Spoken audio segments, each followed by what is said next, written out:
Welcome to Rohila steno classes. आपका dictation शुरू होगा 3 सेकंड बाद। Start. I do not propose, sir, in the beginning to make a very long speech for the simple reason that I am more anxious to hear and to profit by the observations of my honorable friends who will follow me. Stop. A number of amendments have been tabled, and I imagine that many of those amendments will be moved and very many constructive and helpful suggestions will be made. Stop para.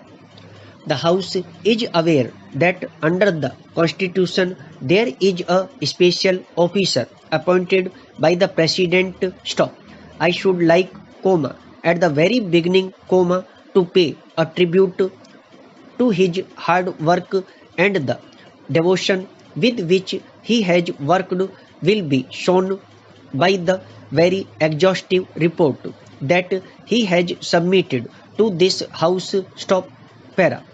In all our discussions, you will please recollect that, leaving aside the Part C states, the administration of all affairs, including affairs relating to scheduled castes and scheduled tribes, rests, in the first instance, with the state governments. Stop. So far as Part A states are concerned, their autonomy is fairly large, or rather, in this particular matter we can only give them advice, offer them suggestions, or give them money. Stop.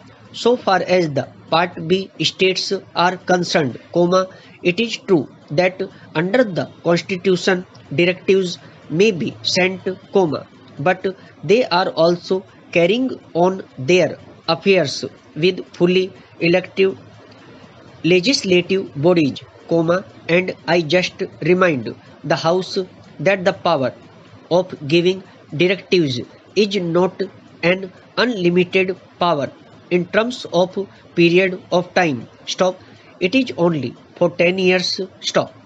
4 years are expiring and another 6 years will remain. Stop. Therefore, while we discuss the affairs of scheduled castes and scheduled tribes, we should remember, as far as possible, that the actual administration lies in, what I may call, the provincial sphere. Stop. Of course, so far as the government of India or the central government departments are concerned, many questions may be raised. Stop. I see whenever the parliament is in session that members are very keen to know whether advantage has been given to the scheduled castes and the scheduled tribes in regard to their reserved seats. Stop. Honorable members would have seen in the report as to what actually has been done. Stop.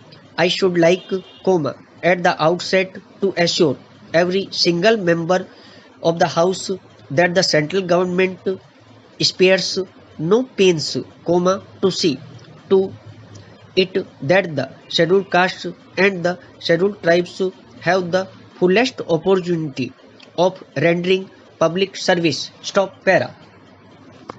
I would beg honorable members to remember that when we appoint a district magistrate, for instance, he is not merely a district magistrate for looking after the scheduled caste living in that district, whether they are 1 lakh or 2 lakhs or 20 lakhs, but he is the district magistrate for the entire district. Stop. He is the district magistrate for the high castes and the low castes and the Muslims and Sikhs, everybody. Stop. Therefore, the Public Service Commission or the appointing authority is bound to have some regard for efficiency. Stop. But there are certain appointments in which we cannot take any risk. Stop. Our anxiety is there, and our anxiety is shared by the Union Public Service Commission that all opportunities should be afforded to the scheduled castes and the scheduled tribes. Stop. I do not want to repeat what I said on the last occasion, that we have relaxed the rules as to age limits. Stop. I am sure that the Union Public Service Commission, when these candidates come for viva examinations or interviews, makes due allowance for the fact that there is bound to be a great deal of difference as between boys or candidates who are coming from, let us say, well regulated families, wealthy families, and young men who are coming from rather lower income groups. Stop. I know that the commission makes allowance for this fact. Stop. But, when all is said and done, you cannot take very many risks in this matter. Stop.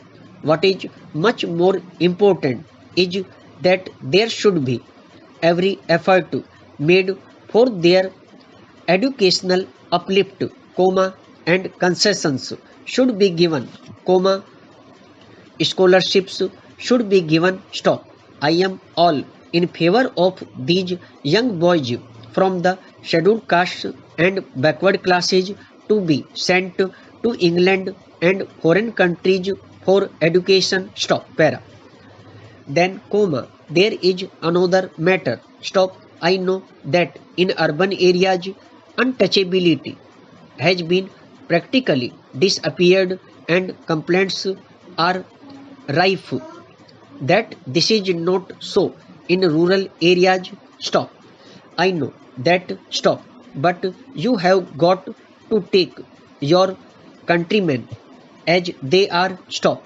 I promised last year that we will take every possible legislative step to remove untouchability and punish untouchability, and I may inform honorable members that before Parliament rises, I may either introduce a bill against untouchability and for punishment of offences arising out of the practice of untouchability, or publish it in the Gazette, and then we will discuss it in the coming budget session. Stop. Para. But the point that I am raising is that the coercive process can go only to some extent. Stop. We must not forget the importance of the persuasive process. Stop. You cannot ride the high horse only by adopting coercive measures. Stop. अगर आपको dictation पसंद आया तो like करें, share करें और channel को subscribe करें।